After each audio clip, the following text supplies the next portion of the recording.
Assalamualaikum warahmatullahi wabarakatuh. Alhamdulillah, wassalatu wassalamu ala rasulillah wa ala alihi wa sahbihi wa man walah, wa la hawla wa la quwwata illa billah. Amma ba'd. Allahumma aslih lana dinana alladhi huwa ismatu amrina wa aslih lana dunyana allati fiha ma'ashuna wa aslih lana akhiratana allati fiha ma'aduna waj'alil hayata ziyadatan lana fi kulli khair wal mauta rahatan lana min kulli syarr. Allahumma ati nufusana taqwaha wa zakkiha anta khairu man zakkaha anta waliyuha wa maulaha. Allahumma inna nas'aluka al-jannah wa ma qarraba ilaiha min qawlin aw amal wa na'udzu bika minan nar wa ma qarraba ilaiha min qawlin aw amal. Thumma amma ba'du. Ayyuhal kiram, para pemirsa di mana saja Anda berada, jamaah Majlis Ta'lim Mumtaz Indonesia, akhi, ukhti yang kami cintai karena Allah Subhanahu wa Ta'ala. Alhamdulillah, semua puji kita panjatkan kepada Allah Subhanahu wa Ta'ala. Dialah yang melimpahkan kepada kita setiap kenikmatan, baik yang telah kita sadari atau yang belum kita sadari, baik yang telah kita rasakan maupun yang belum kita rasakan. Dialah Allah Subhanahu wa Ta'ala, satu-satunya yang maha mencabut kenikmatan dan kasih sayang tersebut. Semoga Allah Subhanahu wa Ta'ala menjadikan kita semua sebagai hamba-hambanya yang pandai untuk bersyukur kepada Allah Subhanahu wa Ta'ala di atas setiap kenikmatan. Salawat berikut salam semoga tersampaikan kepada kekasih kita, suri tauladan kita, Nabiullah Muhammad sallallahu alaihi wa ala alihi wasallam, pada keluarga beliau, pada istri-istri beliau ummahatul mukminin, pada seluruh sahabat beliau tanpa terkecuali, dan semoga juga sampai kepada umat beliau yang istiqamah, konsisten di atas tuntunan sunnah dan bimbingan beliau hingga akhir zaman kelak. Para pemirsa rahimakumullah, kita lanjutkan kebersamaan kita dalam majlis ilmu, bersama-sama mengkaji ayat-ayat Allah Subhanahu wa Ta'ala, hadis-hadis Rasulullah sallallahu alaihi wa ala alihi wasallam, melalui kitab Ahadithul Akhlaq, salah satu di antara karya ilmiah besar yang ditulis oleh beliau Profesor Dr. Syekh Abdul Razzaq Ibn Abdul Muhsin Al-Abbad Al-Badr hafizahumallah. Dan pada dua pertemuan sebelumnya kita telah mengkaji tentang tuntunan Islam perihal akhlak yang mulia, implementatif dalam kehidupan kita sehari-hari, birrul walidain, berbakti kepada kedua orang tua dengan semua kandungan makna dan rincian yang ada padanya. Dan para pemirsa sekalian, demi Allah, tidak ada agama yang mengajarkan sedemikian rinci tuntunan aplikasi yang diperlukan oleh setiap hamba di kehidupan dunia selain Islam. Tidak ada agama yang sedemikian lengkap mengajarkan setiap sendi kehidupan seorang muslim dan muslimah dalam masing-masing dimensi hidupnya. Karena itulah Allah Subhanahu wa Ta'ala di dalam firman-Nya menyatakan, Al-yawma akmaltu lakum dinakum. Hari ini aku sempurnakan untuk kalian agama kalian. Siapa di antara kita yang ragu terhadap firman Allah Subhanahu wa ta'ala yang abadi ada di dalam Al-Quran. Allah berfirman menyatakan, hari ini aku sempurnakan untuk kalian agama kalian. Ayat ini diturunkan pada salah satu momen perjumpaan terakhir Rasulullah sallallahu alaihi wasallam bersama hampir seluruh sahabatnya. Pada peristiwa Hajjatul Wada' di Padang Arafah diturunkan ayat ini sehingga menjadi sempurnalah semua tuntunan yang ada di dalam Islam. Bahkan Allah Subhanahu wa ta'ala menegaskan, wa raditu lakumul Islam madina. Aku telah ridhai Islam sebagai agama kalian. Sudah disempurnakan langsung oleh Allah Subhanahu wa ta'ala. Bahkan Allah telah ridhai Islam menjadi pedoman hidup kita di dalam beragama. Maka birrul walidain, berbakti kepada kedua orang tua, adalah salah satu tuntunan implementatif dalam kehidupan kita untuk berakhlak mulia. Sudah banyak ayat dan hadis yang kita kaji, maka kita masuk kepada pembahasan yang menyempurnakan pembahasan di dua pertemuan sebelumnya, yaitu tentang uququl walidain, durhaka kepada orang tua. Setelah kita bahas tentang wajibnya berbakti kepada orang tua, betapa kita perlu mengetahui tentang lawan dari bakti kepada orang tua, yaitu durhaka kepada orang tua. Ketika kita mengetahui suatu keburukan, diharapkan dengan mengetahuinya, kita bisa menjauhkan diri, waspada terhadapnya, jangan sampai terjatuh di dalamnya. Sebaliknya, ketika seseorang tidak mengetahui sesuatu itu buruk, bagaimana mungkin dia akan waspada dan menjauh darinya? Dia tidak tahu kalau itu buruk. Dia pikir itu biasa saja, bahkan sesuatu yang baik. Maka mungkin akan dia lakukan.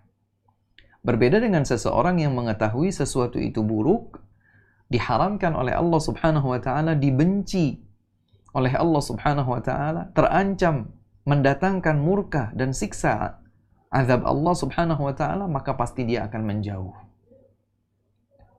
Di antara sekian banyak ayat ataupun hadis yang menegaskan bahwa durhaka kepada kedua orang tua adalah dosa yang sangat besar, adalah hadis yang dibawakan oleh Abu Bakrah radhiyallahu ta'ala anhu. Diriwayatkan oleh Al-Bukhari dan Muslim bahwa Rasulullah sallallahu alaihi wasallam bersabda, dan disebutkan dalam beberapa riwayat bahwa beliau menyatakannya dalam keadaan seperti berbaring. Beliau menyatakan, ala unabbi'ukum bi akbaril kabair. Maukah kalian, akankah kalian aku kabarkan tentang dosa besar yang paling besar? Dia dosa besar, tapi berada di urutan yang paling tertinggi, paling besar. Dosa besar paling besar. Dan ternyata Nabi SAW mengulanginya 3 kali. Akankah kalian aku kabarkan dosa besar yang paling besar? Maukah kalian aku kabarkan dosa besar yang paling besar? Sontak para sahabat menyambutnya, bala ya Rasulullah, iya Rasul, iya. Kami ingin diberitahukan apa itu dosa yang paling besar.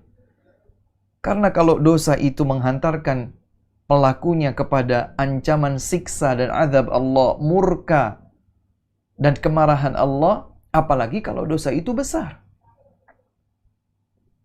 Maka para sahabat dengan semangat, dengan penuh antusias, mereka menyambut apa yang telah dinyatakan oleh Nabi SAW.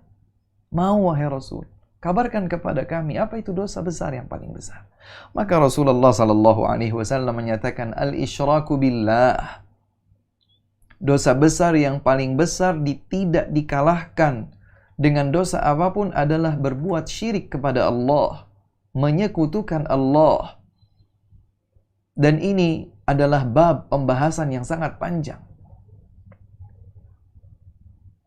Bahkan para ulama membedakan antara syirik dengan dosa selain syirik. Meskipun sama-sama dosa besar, tapi syirik dan selain syirik memiliki kedudukan yang berbeda. Salah satu yang menjadi dasar pembedaan yang dilakukan oleh para ulama antara syirik dengan selain syirik adalah firman-firman Allah Subhanahu wa taala yang begitu banyak. Di antaranya adalah firman Allah Subhanahu wa taala dalam surat An-Nisa. Dalam surat An-Nisa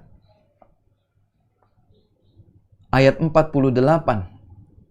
Allah Subhanahu wa taala berfirman menyatakan, A'udzu billahi minasyaitonir rajim. Innallaha la yaghfiru an yushraka bih wa yaghfiru ma duna dzalika liman yasha. Allah Subhanahu wa taala menyatakan, sesungguhnya Allah tidak mengampuni dosa kesyirikan. Akan tetapi Allah Subhanahu wa taala mengampuni dosa selain kesyirikan bagi yang Allah kehendaki. Artinya, ketika seseorang meninggal dunia, sebelum ia bertaubat dari dosa kesyirikannya, maka ia meninggal dunia dan setelah itu Allah Subhanahu wa taala tidak akan pernah membuka pintu ampunan baginya sehingga dipastikan dia akan berada di neraka kekal abadi selamanya. Dosa syirik yang pelakunya belum bertaubat saat ia meninggal dunia. Akan tetapi dosa selain syirik masuk ke dalam kategori kedua yang Allah sebutkan di dalam ayat ini. Wa yaghfiru ma duna dzalik. Namun Allah Subhanahu wa taala mengampuni dosa selain syirik liman yasha, bagi yang Allah kehendaki. Artinya, jika Allah berkehendak, Allah memberikan ampunan terhadap pelaku dosa selain syirik. Namun jika Allah berkehendak juga Allah tidak mengampuni. Bagi yang Allah berkehendak mengampuninya, maka berarti terhapus darinya peluang masuk surga dan ia bisa mendapatkan kenikmatan surga. Ia terhapus dari ampunan sehingga ia terancam masuk neraka. Tetapi jika Allah Subhanahu wa taala tidak menghendaki, maka Allah Subhanahu wa taala akan terlebih dahulu memasukkan hamba tersebut ke dalam neraka. Namun jika dia adalah seorang muslim, ada keimanan di dalam dirinya, suatu saat kelak dia akan masuk ke dalam surga. Maka di dalam ayat 48 dan juga ayat yang serupa dengannya, pada ayat 116 di surat yang sama, surat An-Nisa, Allah menyatakan, Innallaha la yaghfiru ayyushraka bih wa yaghfiru ma duna dzalika liman yasha. Sungguh Allah tidak mengampuni dosa kesyirikan dan Allah mengampuni dosa selain kesyirikan bagi yang Allah kehendaki. Kembali kepada hadis yang menyebutkan tentang sabda Nabi SAW tadi. Nabi SAW mengabarkan tentang dosa besar yang paling besar, yaitu kesyirikan. Inna syirka la zulmun azim. Sesungguhnya kesyirikan adalah kezaliman yang paling besar. Kemudian setelah itu Nabi menyebutkan wa uququl walidain. Yang diurutkan oleh Nabi SAW setelah urutan pertama dosa yang paling besar di antara seluruh dosa besar, kesyirikan, setelah itu adalah durhaka kepada kedua orang tua. Maka durhaka kepada kedua orang tua ini bukan dosa yang sepele. Mengerikannya adalah bahwa kedurhakaan kepada kedua orang tua merupakan salah satu di antara pertanda semakin dekatnya hari kiamat, sebagaimana disampaikan oleh Rasulullah SAW dalam hadis yang lain. Pada hadis panjang yang dikenal dengan hadis Jibril. Karena dalam hadis itu disebutkan bahwa Jibril alaihi salam datang menjumpai Nabi SAW dalam wujud manusia, bertanya tentang Islam, bertanya tentang iman, bertanya tentang ihsan, bertanya tentang kapan hari kiamat terjadi, kemudian tentang tanda-tanda hari kiamat, dan Nabi mengabarkan sebagian dari tanda-tanda hari kiamat itu. Antalidal amatu rabbataha. Di antara tanda hari kiamat adalah seorang budak perempuan yang melahirkan tuannya sendiri. Budak perempuan yang melahirkan tuannya sendiri. Di antara para ulama, ada yang menafsirkan maksud dari tanda ini artinya adalah kathratul futuhat. Banyaknya penaklukan wilayah masuk ke dalam kekuasaan wilayah kaum muslimin. Terjadi peperangan antara kaum muslimin dengan kaum kafirin, dimenangkan oleh kaum muslimin, sehingga para wanita tawanan dari musuh menjadi budak. Kemudian di antara tuntunan Islam adalah bahwa seorang budak wanita boleh digauli oleh tuannya, meskipun tanpa ikatan pernikahan. Dan konsekuensi dari dibolehkannya menggauli budak perempuan adalah akan tertanamnya benih dan mungkin akan terlahir anak dari hubungan tersebut. Maka kalau seorang anak itu dinasabkan kepada bapaknya, berarti jika terlahir dari hubungan antara seorang tuan dengan budak wanitanya sendiri terlahir anak, maka anak itu dinasabkan kepada bapaknya yang merdeka, sementara ibunya adalah seorang budak.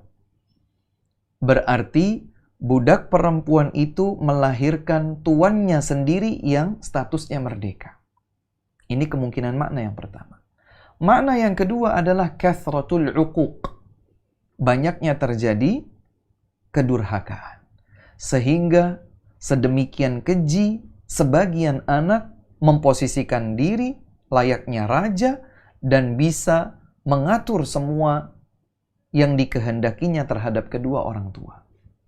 Orang tuanya yang harus ikut tunduk kepada keinginannya. Mungkin ingin sesuatu dia berteriak-teriak, meminta, memaksa, ya, bahkan mungkin mengintimidasi. Atau dalam kondisi yang lain, seorang anak mungkin dia berada, ya, berkecukupan harta, luas hartanya. Ayah ibunya ikut bersamanya. Tapi kemudian dia tidak pedulikan kondisi ayah dan ibunya. Sehingga dia posisikan ayah dan ibunya seperti layaknya pembantu di dalam rumahnya. Wal'iyadzubillah. Para pemirsa yang dimuliakan Allah subhanahu wa ta'ala, akhi, ukhti, yang kami cintai karena Allah subhanahu wa ta'ala. Ketahuilah bahwa durhaka kepada orang tua disebutkan oleh Nabi SAW sebagai dosa terbesar urutan kedua setelah kesyirikan kepada Allah subhanahu wa ta'ala. Karenanya kita dapatkan sekali dalam banyak ayat Al-Quran, Allah subhanahu wa ta'ala menyandingkan kewajiban untuk berbakti kepada orang tua setelah kewajiban untuk bertauhid.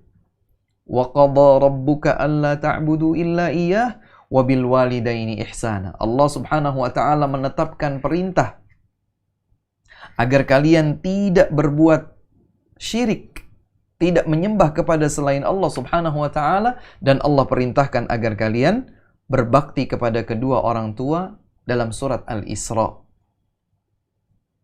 Demikian pula di dalam ayat yang lain Allah menyatakan wa'budullaha wa la tusyriku bihi syai'a wa bil walidaini ihsana. Beribadahlah kalian hanya kepada Allah. Jangan berbuat kesyirikan sedikit pun kepada selain Allah subhanahu wa ta'ala. Kalian sembahkan ibadah untuk selain Allah subhanahu wa ta'ala. Dan hendaklah kalian berbakti kepada orang tua. Ya bunayya la tusyrik billah inna syirka la zulmun azim. Pesan Luqman kepada putranya, wahai putraku, jangan engkau berbuat kesyirikan sedikit pun kepada Allah. Sesungguhnya kesyirikan adalah kezaliman yang besar. Kemudian setelah itu Luqman menyambung kewajiban bakti kepada orang tua dalam wasiatnya. Dan seterusnya. Oleh karena itu banyak sekali keterangan-keterangan lain yang mendukung dan menguatkan salah satu di antara kaidah ini. Bahwa salah satu di antara bentuk akhlak mulia seseorang dalam hidupnya sebagai cerminan akhlak mulia pada dirinya adalah dia berbakti kepada orang tua dan jauh dari berbakti kepada jauh dari durhaka kepada orang tua. Sebagian orang bertanya, Ustadz, saya sudah berbakti pada orang tua, alhamdulillah, masya Allah. Saya sudah naikkan mereka haji, saya berangkatkan mereka umroh, saya support mereka setiap bulan 50 juta, saya siapkan mereka rumah yang luas, saya siapkan mereka kendaraan ini, kendaraan itu, mereka mau makan apa saja saya mudahkan. Iya benar, itu adalah bagian dari bakti seseorang kepada kedua orang tuanya. Tapi kalau ternyata dia sendiri acuh tak acuh terhadap keadaan orang tuanya sakit, dia hanya sekedar perintahkan seseorang, tolong itu obati orang tua saya. Sementara dia sendiri tidak pernah memberikan perhatian khusus, menyempatkan waktu, betul-betul menemani, mendampingi, melayani kedua orang tua, maka dikhawatirkan ada hal yang kurang pada baktinya kepada orang tua. Dan hal ini tergambarkan sejak dahulu. Sebagaimana beberapa riwayat menyebutkan. Sebagaimana disebutkan oleh Al-Bukhari dalam kitabnya Al-Adabul Mufrad. Dikisahkan oleh Abu Burdah, Sa'id ibn Abi Burdah. Kemudian Sa'id menceritakan bahwa ayahnya pernah mengisahkan, Abu Burdah Al-Aslami radhiyallahu ta'ala anhu. Abu Burdah menceritakan bahwa ada seseorang dari negeri Yaman menjumpai Abdullah ibn Umar radhiyallahu ta'ala anhuma di hadapan Ka'bah ketika keduanya sedang tawaf.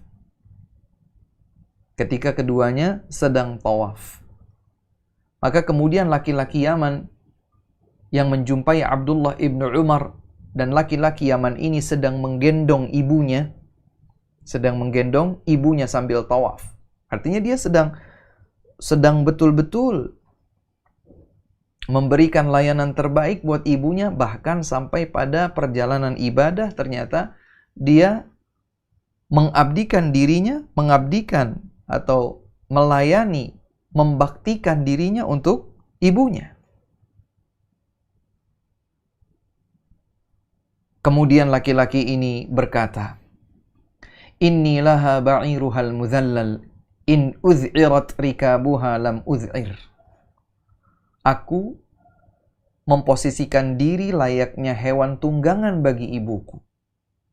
Sekiranya ibuku merasa enggan atau sungkan, maka aku betul-betul tetap tunduk dan mematuhi apa yang dikehendakinya.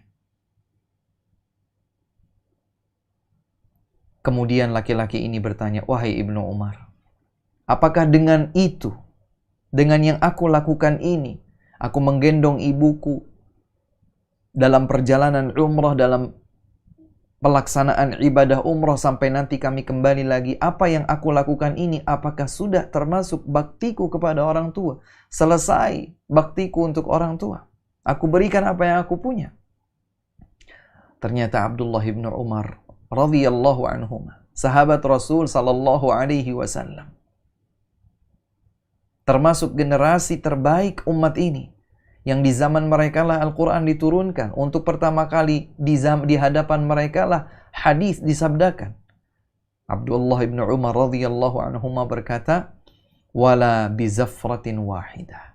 Apa yang engkau lakukan, baktimu kepada orang tuamu ini, bahkan belum bisa membalas jasa ibumu berupa satu tarikan hela nafas saat beliau melahirkanmu. Allahu Akbar. Para pemirsa yang dimuliakan Allah, siapa di antara kita yang pernah membayangkan berjalan kaki ratusan atau bahkan ribuan kilometer dalam sebuah perjalanan mulia, perjalanan ibadah umrah atau haji, gendong ibunya. Pada saat tawaf dia gendong ibunya seperti dia menggendong anaknya sendiri. Pernahkah kita membayangkan itu? Ketahuilah, seandainya tidak hanya terbayangkan, itu benar-benar kita lakukan berdasarkan paham generasi terbaik umat ini. Sahabat Nabi SAW, Abdullah ibn Umar mengatakan yang seperti itu bahkan tidak bisa membalaskan jasa orang tua, jasa ibu saat ia melahirkan. Berapa tarikan hela nafas yang mempertaruhkan nyawa ibu saat melahirkan putra atau putrinya. Ditariknya dalam-dalam, didampingi bidan atau mungkin dokter, tarik bu, nafasnya tarik panjang-panjang. Ya, buang perlahan, ya, hembuskan perlahan sambil ditekan. Bertaruh nyawa.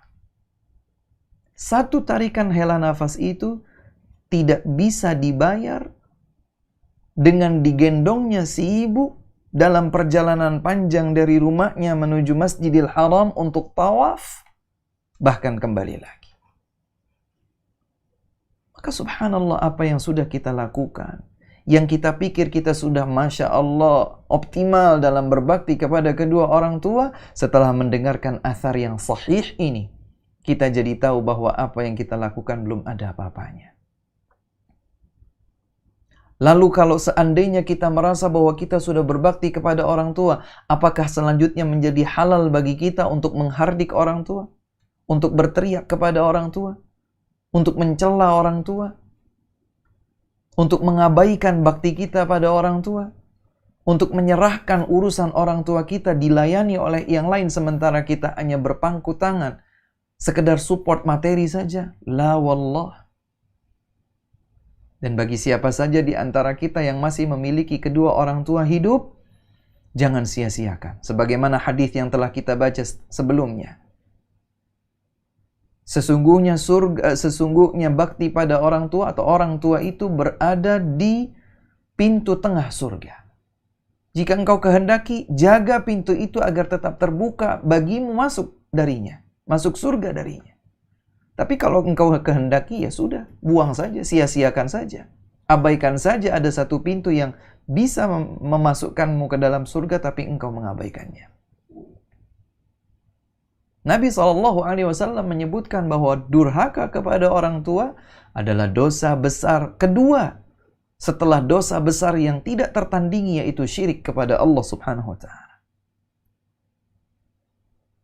Selanjutnya Nabi SAW yang semula dalam keadaan berbaring kemudian beliau duduk, beliau menyatakan ala wa qauluz zur wa syahadatuz zur. Berikutnya adalah ucapan dusta dan persaksian palsu.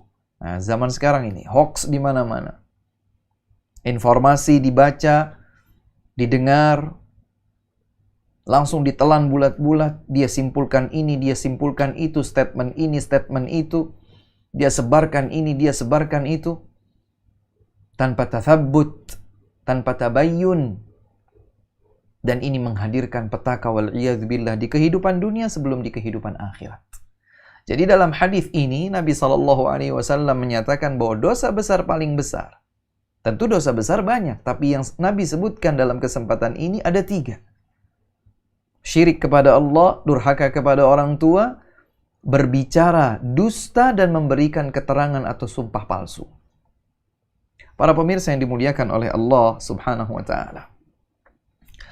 Allah Subhanahu wa Ta'ala berpesan kepada kita dalam serangkaian ayat, tepatnya dalam surat Al-Isra ayat 23 dan 24. Wa qadha rabbuka, dan Rabbmu telah menetapkan perintah kepadamu, alla ta'budu illa iyyah, agar engkau tidak beribadah kecuali hanya kepadanya, kepada Allah Subhanahu wa Ta'ala. Wabil walidaini ihsana, dan Allah menetapkan perintah kepadamu agar engkau berbakti kepada kedua orang tua, mau berbuat sebaik mungkin kepada kedua orang tua. Karena kata-kata ihsan diambil dari kata ahsana yang artinya melakukan yang terbaik, ihsan. Kemudian Allah Subhanahu wa Ta'ala melanjutkan, imma yablughanna 'indakal kibara ahaduhuma aw kilahuma fala taqul lahumā uff. Sekiranya salah seorang dari kedua orang tuamu atau kedua-duanya telah mencapai usia senja, maka jangan engkau berkata kepada keduanya uff, kata celaan, kata hardikan yang paling ringan. Sekiranya ada kata hardikan yang lebih ringan daripada itu, niscaya Allah Subhanahu wa taala yang akan menyebutkannya.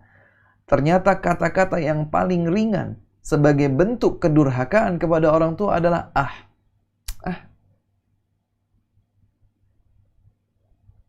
Jika yang paling ringan saja Allah sebutkan dalam larangan, apalah lagi selain itu. Kalau sekedar begitu saja adalah durhaka dan dilarang jelas oleh Allah Subhanahu wa taala, apalagi yang lebih daripada itu, melototkan mata, berteriak, "Mama ini gimana sih? Papa itu maunya apa sih? Ibu ini loh, aneh-aneh aja. Udah begini aja, Bu. Bapak tuh susah sekali diatur sih." Dia angkat suaranya. Dia hardik kedua orang tuanya. Jangan pikir kalau mereka tidak menampakkan kesedihan, mereka berarti tidak bersedih. Hati mereka tercabik-cabik menangis. Karena Allah Subhanahu wa taala perintahkan kita untuk berbakti kepada kedua orang tua dan jangan menghardik mereka bahkan dengan ucapan teringan sekalipun. Wala tanharhuma. Jangan hardik keduanya. Wa qul lahuma qawlan karima. Bahkan ucapkanlah untuk keduanya dengan ucapan yang mulia. Wakhfid lahuma janahadh-dhulli minar rahmah. Tundukkan dirimu kepada keduanya dengan kasih sayang. Wa qur rabbirhamhuma kama rabbayani shaghira. Dan berdoalah, ya Allah, ampuni untuk kedua orang tuaku sebagaimana keduanya telah menyayangku pada saat aku kecil. Subhanallah. Maka Allah Subhanahu wa taala menyebutkan, menggambarkan sebuah kedurhakaan yang ringan yang barangkali tidak diperhatikan oleh sebagian orang terhadap kedua orang tuanya. Atau dia sekedar menampakkannya sambil membalikkan badan, kemudian dia memberikan raut wajah tanda dia tidak suka dan lain sebagainya. Wallahi, hindari. Dan ingat, disebutkannya di dalam ayat 23 dan 24 dalam surat Al-Isra ini, disebutkannya al-kibara, usia senja. Kalau kedua orang tuamu atau salah satu dari keduanya telah mencapai usia senja, maka jangan ucapkan kata-kata Itu bukan berarti kalau orang tua kita pandang belum tua, belum senja, maka kemudian boleh untuk kita hardik, kita perlakukan buruk. Tidak. Tetapi disebutkannya usia senja karena umumnya kedua orang tua yang sudah semakin berusia senja, maka kesabaran kita di dalam berbakti untuk keduanya dituntut untuk lebih besar. Semakin senja, semakin berusia, semakin sepuh orang tua kita, semakin besar dibutuhkan kesabaran ekstra dalam berbakti kepada keduanya. Ma'asyiral ikhwah wal akhawat, para pemirsa yang dimuliakan oleh Allah Subhanahu wa taala. Digambarkan bahwa Abu Hurairah radhiyallahu taala anhu, kalau beliau itu waktu itu Abu Hurairah radhiyallahu taala anhu ya, ditempatkan oleh Marwan khalifah di masa itu. Abu Hurairah radhiyallahu taala anhu diberikan kedudukan sebagai gubernur atau yang semisalnya. Maka beliau tinggal di satu rumah. Dan sebagaimana kita ketahui bahwa Abu Hurairah radhiyallahu taala anhu memiliki ibunda yang sebelumnya dahulu sangat memusuhi Abu Hurairah karena keislamannya, sampai kemudian Abu Hurairah radhiyallahu taala anhu mendengar ibunya mencaci maki Nabi sallallahu alaihi wasallam. Abu Hurairah mendatangi Nabi, "Nabi, aku sudah bersabar di dalam berdakwah mengajak ibuku masuk Islam. Biasanya beliau hanya mencaci maki diriku dan aku bersabar, tidak mengapa dengan itu. Tapi hari ini aku mendengarkan beliau mencaci maki engkau, wahai Rasul, maka aku tidak bisa mempertahankan hal ini." Mengadukan kepada Nabi SAW bukan sekedar untuk menghibah ibunya. Kemudian Abu Hurairah berkata, "Wahai Rasulullah, doakan panjatkan doa kepada Allah agar Allah memberikan hidayah kepada ibuku. Subhanallah. Dalam keadaan seperti itu justru semakin besar bakti Abu Hurairah untuk ibunya. Justru semakin besar keinginan Abu Hurairah untuk kebaikan ibunya. Maka Nabi SAW memanjatkan doa kepada Allah Subhanahu wa taala dengan doa yang simpel, Allahumma hdi umma Abi Hurairah. Ya Allah, berikan hidayah kepada ibunda Abu Hurairah. Berbahagia dengan doa tersebut, dengan penuh yakin bahwa doa Nabi SAW dikabulkan, maka Abu Hurairah langsung kembali ke rumahnya, menjumpai ibunya. Dan Abu Hurairah bersama ibunya adalah bukan termasuk keluarga kaya. Bahkan mereka termasuk keluarga yang papa. Ketika Abu Hurairah ingin mengetuk pintu dan membuka pintu rumahnya, ternyata ibunya baru saja menutup pintu rumah tersebut. Terdengar suara percikan air pertanda ibunya mandi. Kemudian beliau memakai pakaian terbaik yang beliau miliki. Dibuka pintu rumah tersebut. Wahai putraku Abu Hurairah, syahadu an la ilaha illallah wa asyhadu anna Muhammadar Rasulullah. Subhanallah. Dalam keadaan seperti itu ternyata Abu Hurairah radhiyallahu taala anhu tetap berharap kebaikan sebagai bentuk baktinya untuk orang tuanya. Maka berlari lagi Abu Hurairah radhiyallahu taala anhu menjumpai Nabi SAW. Wahai Rasulullah, aku bawa kabar gembira kepada engkau bahwa Allah Subhanahu wa taala mengabulkan doamu. Ibuku telah mengucapkan 2 kalimat syahadat. Rasul, doakan kembali untuk kami. Ketagihan ya. Abu Hurairah radhiyallahu taala anhu ingin lagi Nabi SAW memanjatkan doa simple. Doakan wahai Rasulullah agar aku dan ibuku dapat mencintai kaum mukminin dan kaum mukminin mencintai kami. Maka Nabi SAW memenuhi permintaan Abu Hurairah, beliau panjatkan doa, ya Allah, habib ubaidaka hadza wa ummahu ilal mu'minin wa habbibil mu'minina ilaihim. Ya Allah, jadikan Abu Hurairah dan ibunya mencintai kaum mukminin dan jadikan kaum mukminin mencintai mereka berdua.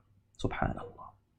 Kemudian Abu Hurairah menyatakan, maka tidaklah seseorang mendengar tentang aku dan ibuku kecuali mereka akan cinta kepada kami. Tidaklah seorang mukmin mendengar tentang aku, Abu Hurairah, dan ibuku kecuali dia akan mencintai kami. Jadi kalau muncul di zaman sekarang ada orang-orang yang benci kepada Abu Hurairah, bahkan mencaci maki, bahkan melaknat, bahkan memurtadkan Abu Hurairah, pertanda bahwa tidak ada iman pada diri orang tersebut. Hadis ini sahih diriwayatkan oleh Imam Muslim. Baik, Abu Hurairah tinggal di satu tempat, di satu rumah, kemudian ibundanya tinggal di sebelahnya, di rumah sebelahnya. Dan pada suatu masa, Khalifah Marwan mempercayakan Abu Hurairah sebuah amanah kepemimpinan. Maka di antara keindahan dan keteladanan Abu Hurairah sebagai seorang sahabat, setiap kali Abu Hurairah keluar dari rumahnya menuju tempat yang lain, maka beliau berdiri di depan pintu rumah ibunya untuk kemudian menyampaikan salam yang lengkap. Assalamualaikum ya ummatah wa rahmatullahi wa barakatuh. Semoga keselamatan untuk engkau terlimpah wahai ibundaku, kasih sayang Allah serta keberkahan darinya. Lengkap.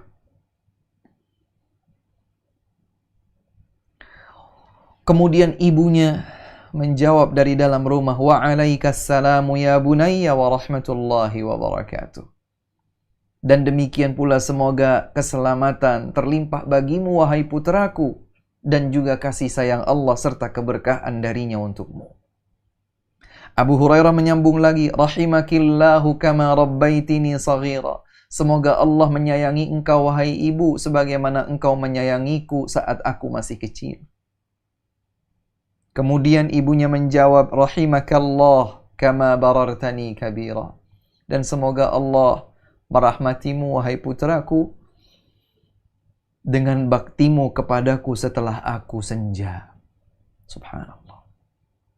Para pemirsa rahimakumullah, siapa di antara kita yang bersama kedua orang tuanya bisa menjaga keindahan akhlak mulia seperti ini?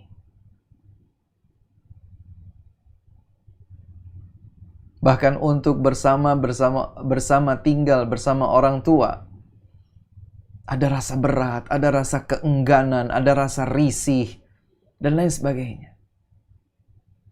Kalaupun kemudian berbeda rumah, bersebelahan misalnya, ketika berbagi makanan yang tidak lebih enak daripada makanan yang kita makan. Ya subhanallah. Padahal akhlak mulia akan tercermin pada diri seorang mukmin dan mukminah dalam baktinya kepada orang tua, jauh dari makna kedurhakaan kepada kedua orang tua. Kemudian dalam hadis yang lain dari Abdullah bin Amr, demikian pula dari Anas bin Malik. Kalau tadi dari Abu Bakrah, dari Anas bin Malik, dari Abdullah bin Amr bin Al-As radhiyallahu taala anhum ajma'in, Nabi bersabda, "Al-kabairu, dosa-dosa besar itu, al-isyraku billah, syirik kepada Allah, wa uququl walidain, durhaka kepada kedua orang tua." Sama ya, diurutkan kedua setelah syirik. Wa qatlun nafs, membunuh jiwa yang tidak boleh untuk dibunuh. Wal yaminul ghamus, sumpah yang palsu. Ustadz, bisa lebih spesifik Ustadz? Definisinya apa Ustadz? Berbakti pada orang tua itu apa? Durhaka pada orang tua itu apa? Pertanyaan kita itu dijawab dahulu oleh seorang tabi'in yang berguru dari para sahabat radhiyallahu taala anhum. Dialah Al-Hasanul Basri radhiyallahu anhu wa rahimahullah. Al-Hasanul Basri pernah ditanya apa itu bakti pada orang tua dan apa itu durhaka pada orang tua. Beliau menjawab, "Al-birru an tabdhula lahuma ma malakt wa an tu'tiyahuma fima amaraka bihi ma lam ya'muraka bi ma'siyatillah." Bakti kepada orang tua itu adalah, nah ini yang harus kita catat ya. Kita catat dalam memori kita catat dalam sanubari kita, agar bisa betul-betul menjadi cerminan nyata, implementatif pada kehidupan kita. Untuk berbakti kepada orang tua, cerminan akhlak mulia kita. Kata Al-Hasanul Basri rahimahullah, bakti pada orang tua itu adalah engkau mengerahkan apapun yang engkau miliki untuk kedua orang tuamu. Engkau berikan yang terbaik untuk kedua orang tuamu. Dan engkau mematuhi keduanya pada yang mereka minta, yang mereka suka, selama keduanya tidak memerintahkanmu untuk bermaksiat kepada Allah. Ini semua engkau berikan semua kebaikan untuk kedua orang tuamu, engkau patuhi semua keinginan dan perintah kedua orang tuamu. Satu saja, tinggalkan jika perintah mereka adalah durhaka, jika perintah mereka adalah kemaksiatan kepada Allah Subhanahu wa taala. Dan ini tepat sekali sebagaimana yang Allah firmankan dalam surat Luqman. Wa in jahadaka ala an tusyrika bima laysa laka bihi ilmun fala tuti'huma. Sekiranya kedua orang tuamu ini memerintahkan engkau untuk berbuat kesyirikan yang engkau tidak berilmu tentangnya, jangan taati keduanya. Lalu bagaimana? Durhaka? Tidak. Wasahibhuma fid dunya ma'rufa. Tetaplah berbakti kepada kedua orang tua dengan sebaik mungkin. Jadi dalam keadaan apapun, kita wajib berbakti pada orang tua. Bahkan sekalipun kalau keduanya memerintahkan kita untuk berbuat maksiat, bahkan berbuat syirik, tugas kita hanya tidak mengikuti permintaan atau perintah kesyirikan dan maksiat tersebut, namun kewajiban bakti dan berbuat baik tetap berjalan. Subhanallah. Sehingga Al-Hasanul Basri rahimahullah menekankan, bakti pada orang tua itu adalah engkau memberikan semua kebaikan untuk kedua orang tuamu dan engkau mematuhi apapun yang mereka inginkan, apapun yang mereka perintahkan, selama perintah mereka bukan kemaksiatan kepada Allah. Tengah malam orang tua meminta kita, "Nak, Bapak ingin jalan sebentar, nak." Bukan maksiat, jalan. Mau kemana Bapak? Sudah temani saja. Bapak sedang tidak bisa tidur. Bapak ingin mencoba melihat misalnya langit, mentadaburi bulan, bintang, langit, ya.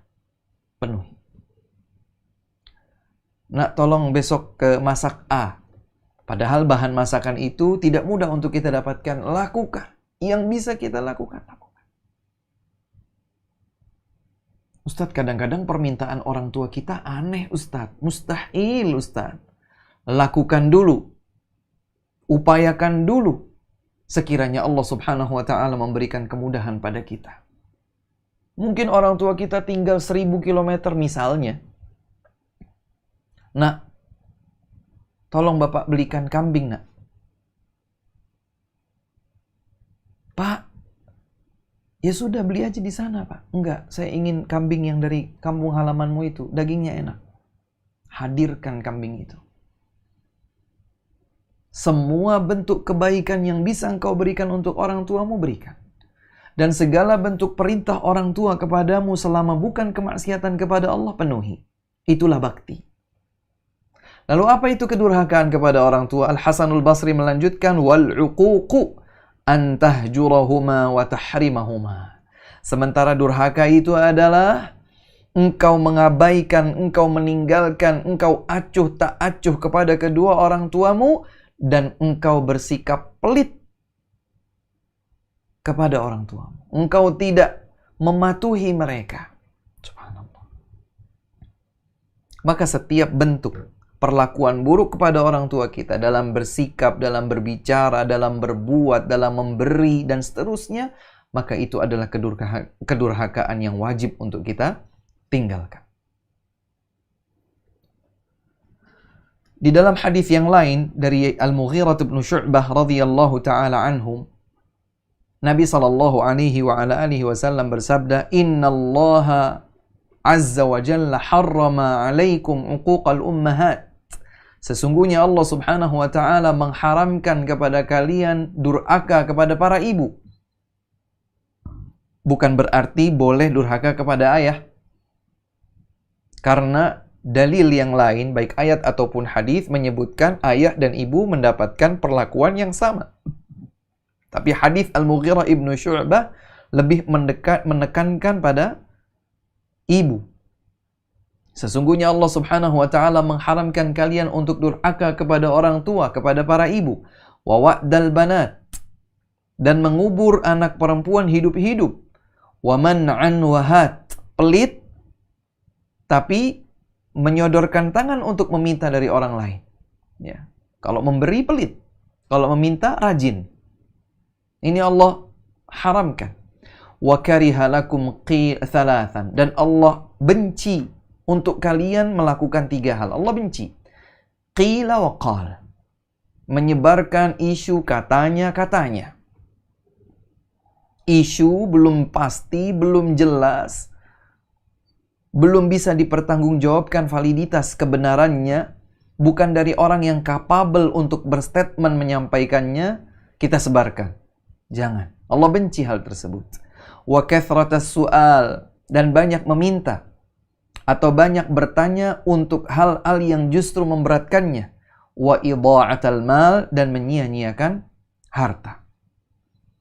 Dalam riwayat yang lain dari Abdullah bin Umar bin Al-Khattab radhiyallahu anhu, Nabi sallallahu alaihi wasallam menyatakan, "Thalathatun la yanzurullahu ilaihim yaumal qiyamah."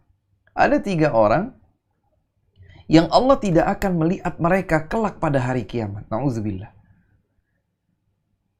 Padahal salah satu di antara kenikmatan penghuni surga adalah dapat melihat Allah subhanahu wa ta'ala.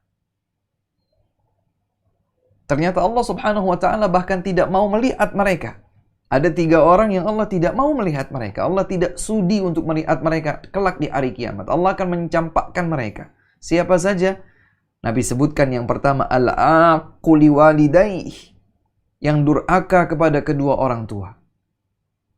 Wal mar'atul mutarajjilatu wad dayyuth, Yang kedua adalah seorang wanita yang menyerupai pria.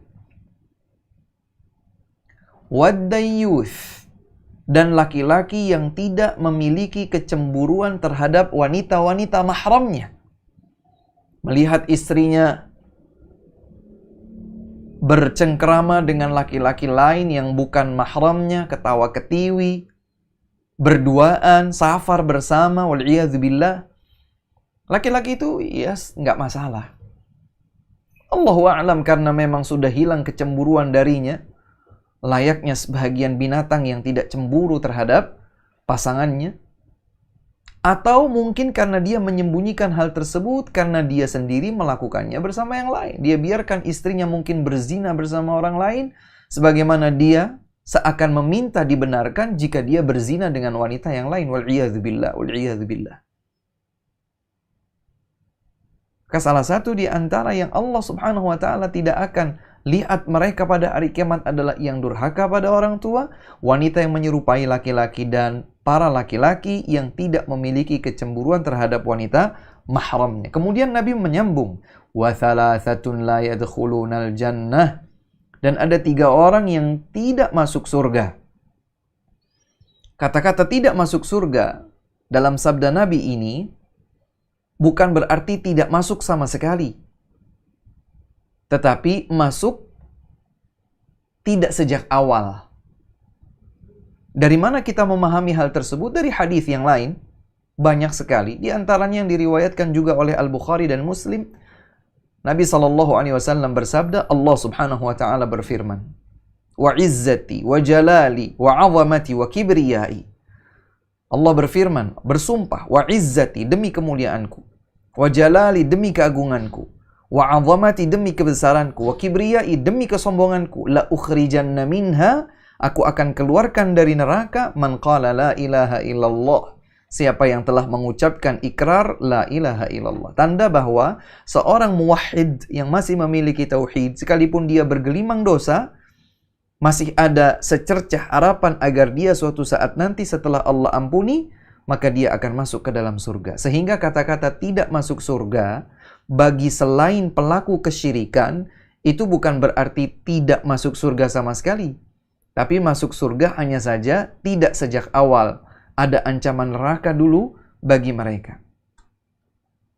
Siapa saja 3 orang yang akan disiksa terlebih dahulu tidak langsung masuk surga? Al-aquli walidaih, yang durhaka kepada kedua orang tua, wal mudminu 'alal khamr, dan para pecandu semua yang memabukkan, wal mannanu bima a'ta, dan yang suka menyebut-nyebutkan pemberiannya.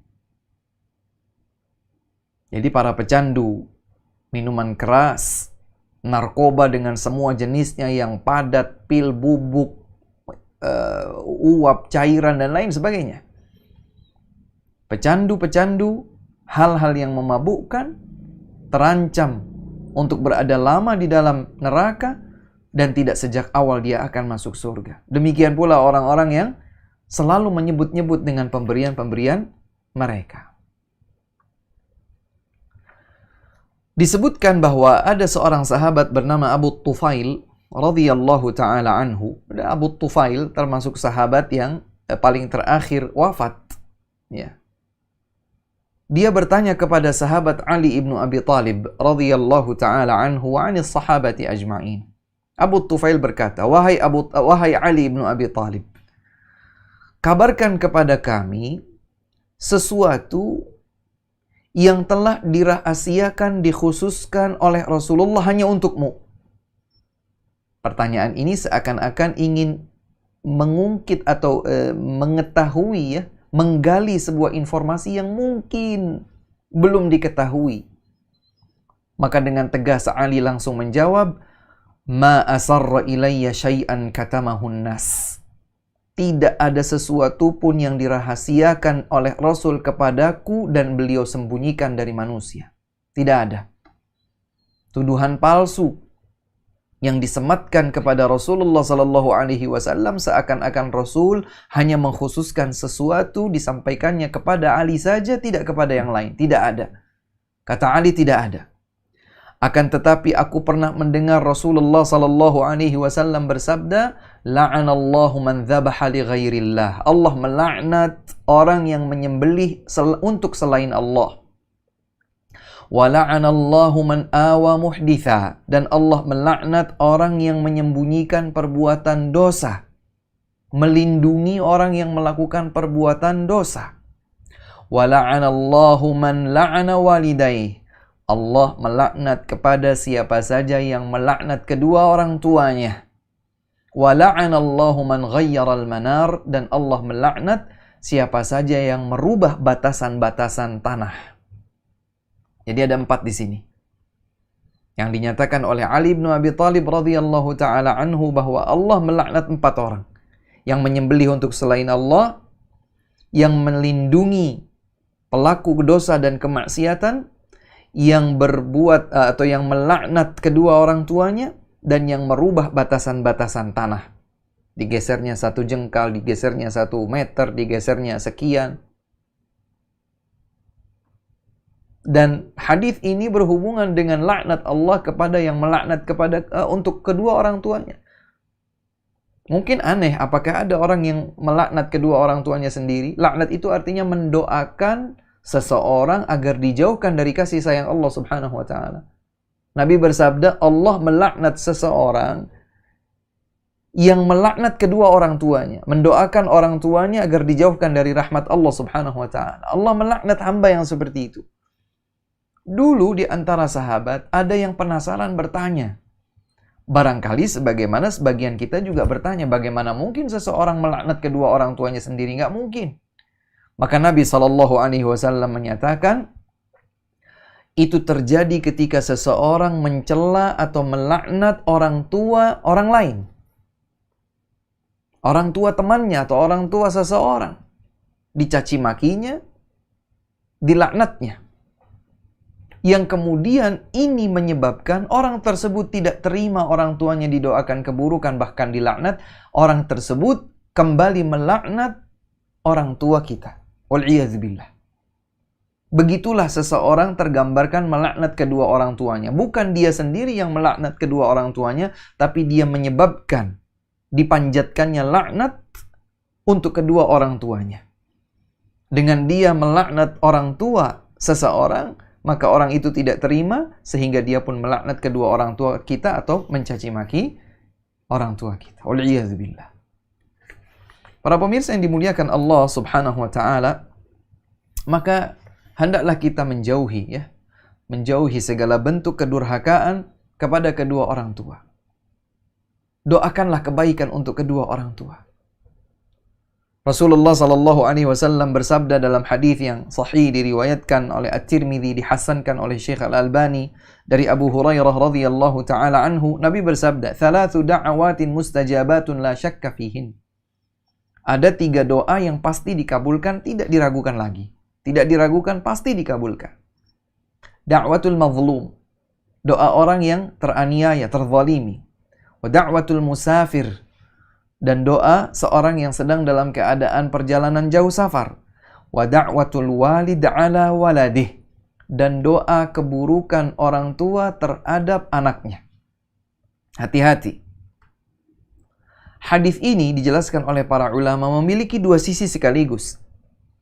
Sisi yang pertama adalah kehati-hatian bagi kedua orang tua jangan sampai terlepas mendoakan keburukan atas diri anaknya. Ini dari satu sisi. Sisi yang lain adalah tertuju kepada anak. Wahai anak, jangan sampai engkau menyebabkan kedua orang tuamu mendoakan keburukan atas dirimu. Orang tua bersabar.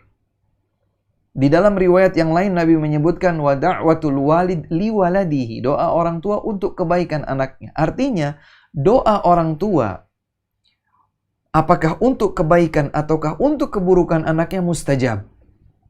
Maka wahai para orang tua, doakanlah kebaikan untuk anak-anak kita, jangan sampai lisan kita terlepas justru mendoakan keburukan bagi anak-anak kita. Sebaliknya, wahai para anak yang masih memiliki orang tua, jangan sampai kita menyebabkan marah dan murkanya orang tua kita sehingga mereka mendoakan keburukan atas diri kita.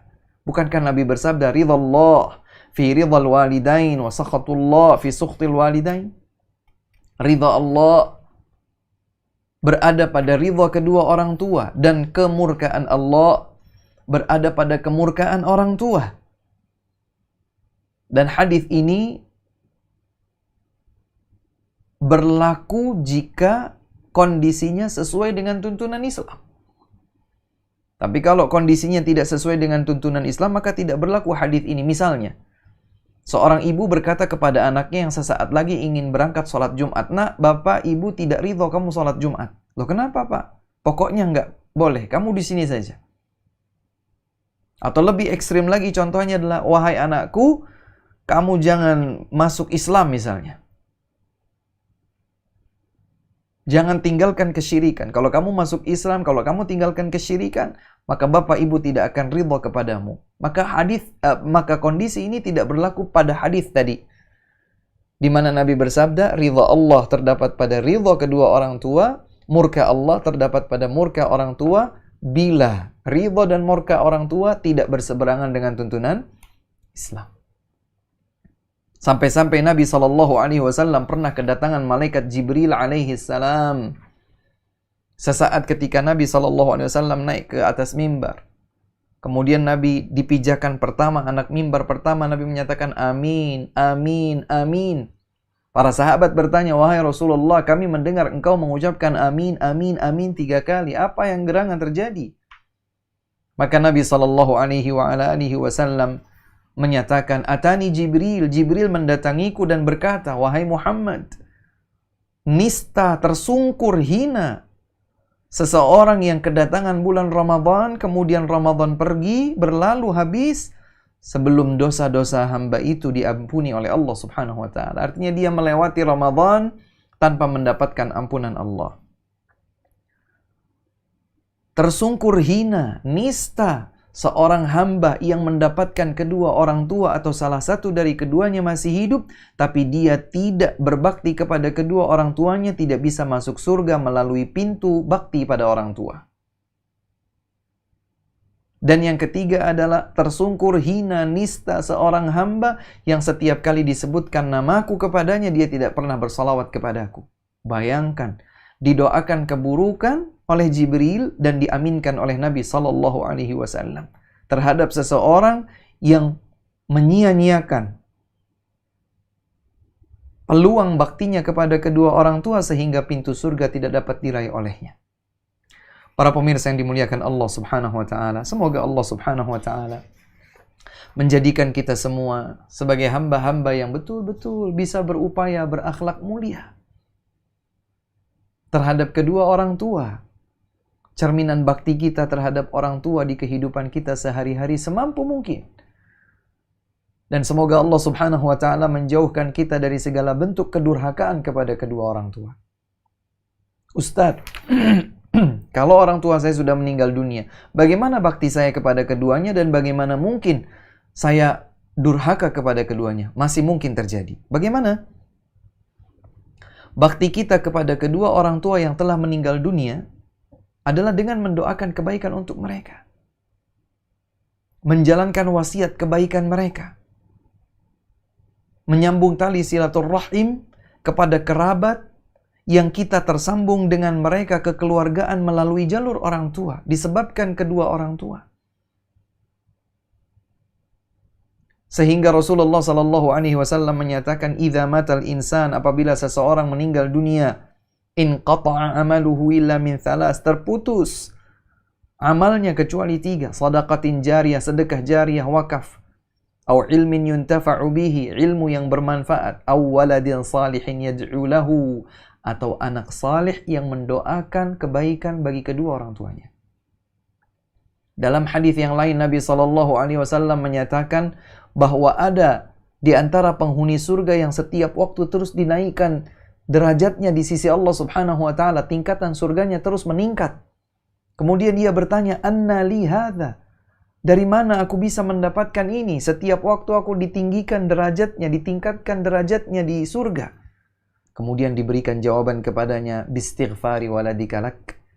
Ini akibat positif, akibat terpuji dari istighfar anakmu untukmu. Seorang anak yang mendoakan permohonan ampun kepada Allah untuk kedua orang tuanya. Ini bakti. Sekalipun orang tua kita sudah meninggal, maka kita berbakti kepada mereka.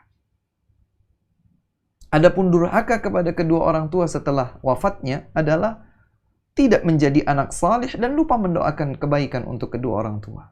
Tidak menjalankan wasiat kebaikan kedua orang tua. Mengabaikan silaturahim terhadap kerabat yang kita tersambung dengan mereka dengan garis kekeluargaan melalui jalur orang tua. Nanti insya Allah pada pembahasan berikutnya kita akan bahas tentang silaturahim. Akhlak mulia, implementatif, dan aplikatif di kehidupan kita sehari-hari adalah menyambung silaturahim. Ini kiranya yang dapat kami sampaikan sebagai penyempurna pembahasan kita tentang birrul walidain dan uququl walidain, bakti kepada orang tua dan durhaka kepada orang tua. Semoga menjadi ilmu yang bermanfaat bagi kita semua. Wallahu ta'ala a'lamu bissawab wa akhiru da'wana anil hamdulillahi rabbil alamin. Ada beberapa pertanyaan yang disampaikan. Ustadz, bagaimana bentuk bakti kita kepada orang tua apabila tinggal jauh dari mereka? Hendaklah kita terus memohon kepada Allah Subhanahu wa ta'ala di dalam doa.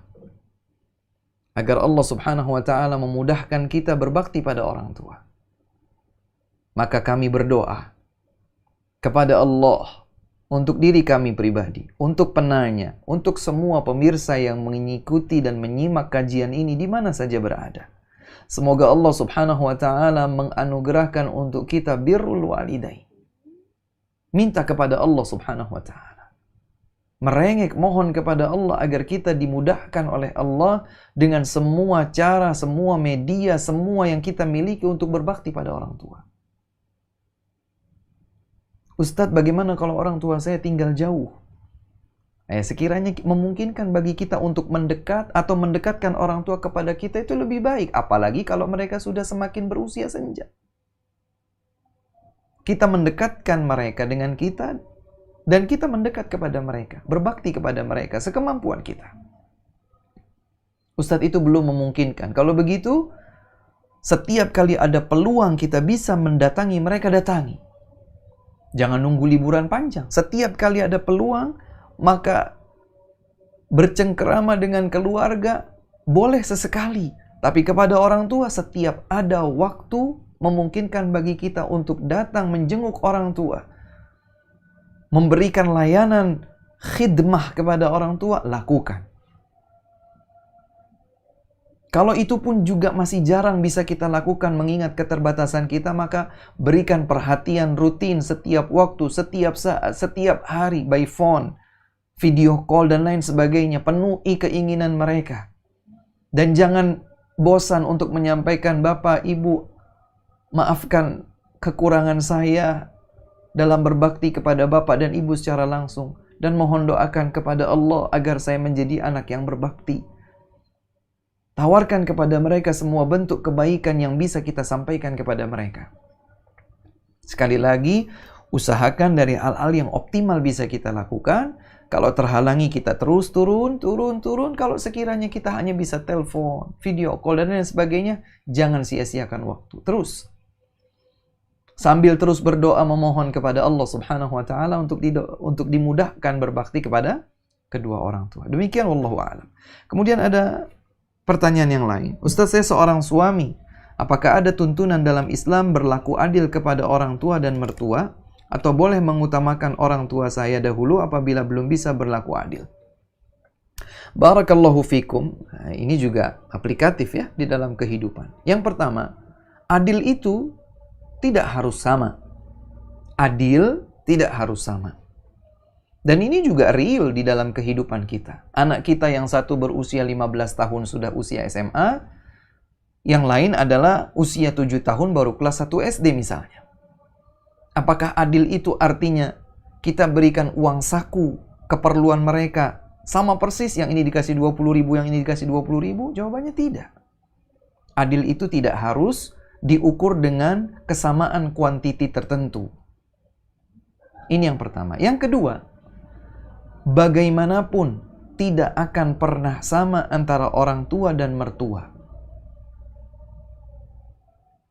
Dan dengan redaksi lain, wallahu a'lam, tapi tidak ada kami dapatkan di dalam ayat ataupun hadis bahwa berbakti kepada orang tua harus seperti halnya kita berbakti kepada mertua dan sebaliknya.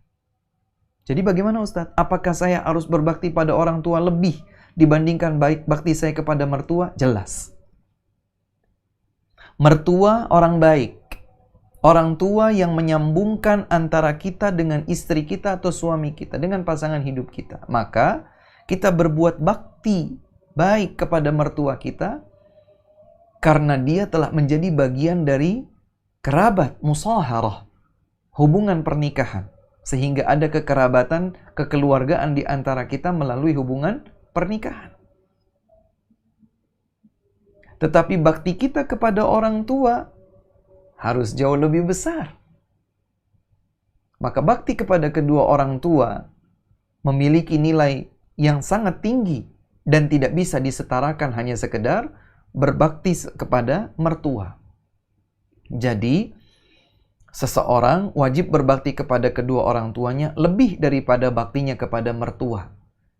Dan yang lebih penting pada poin ketiga adalah bahwa setiap pasangan suami istri, istri atau seorang wanita terhadap suaminya, seorang laki-laki terhadap istrinya harus sama-sama menjadi supporter terbaik agar pasangan hidupnya berbakti kepada orang tua. Seorang laki-laki wajib menjadi supporter terbaik bagi istrinya agar si istri berbakti pada orang tuanya. Sebaliknya, seorang wanita wajib menjadi supporter terbaik bagi suaminya agar ia berbakti kepada orang tuanya. Inilah yang digariskan di dalam Islam. Ya. Adapun adil yang artinya sama, maka tidak demikian. Tentu ketika orang tua kita membutuhkan kita, maka merekalah yang wajib untuk lebih didahulukan ketimbang mertua. Walaupun bukan berarti kita mengabaikan orang tua, mengacuhkan orang tua, berbuat buruk pada mertua, tidak. Mertua tetap harus dihormati, dihargai, disayangi, disambung kekerabatan kita dengannya atas dasar musaharah hubungan pernikahan, namun tidak sebesar bakti kita kepada kedua orang tua. Demikian saja kajian kita di kesempatan waktu duha hingga jelang waktu zuhur di kesempatan kali ini. Alhamdulillah di wilayah Magelang dan sekitarnya sudah masuk waktu salat zuhur. Semoga menjadi ilmu yang bermanfaat bagi diri kami pribadi, selanjutnya bagi para pemirsa di mana saja berada, jamaah Majelis Ta'lim Mumtaz Indonesia di mana saja berada rahimakumullah. Semoga Allah Subhanahu wa taala menganugerahkan kita akhlak yang mulia. Semoga Allah Subhanahu wa taala memudahkan kita, memberkahi kita dengan berbakti kepada kedua orang tua. Semoga Allah Subhanahu wa taala menganugerahkan kita istiqamah di atas ketaatan Allah dan meneladani Rasulullah sallallahu alaihi wasallam di dalam sunnah-sunnahnya. Semoga Allah Subhanahu wa taala menganugerahkan kita istiqamah. Semoga Allah Subhanahu wa taala menganugerahkan kita husnul khatimah. Semoga Allah Subhanahu wa taala memasukkan kita ke dalam surga yang tertinggi Al-Firdaus Al-A'la bersama Rasulullah sallallahu alaihi wa ala alihi wasallam. Allahumma amin. Ini saja yang dapat kami sampaikan, kurang dan lebihnya kami mohon maaf. Salam hormat kami untuk segenap anggota keluarga di rumah. Insyaallah kita berjumpa di kesempatan yang akan datang. Wabillahi taufiq wal hidayah. Subhanakallahumma rabbana wa bihamdika asyhadu an la ilaha illa ant astaghfiruka wa atubu ilaik. Assalamualaikum warahmatullahi wabarakatuh.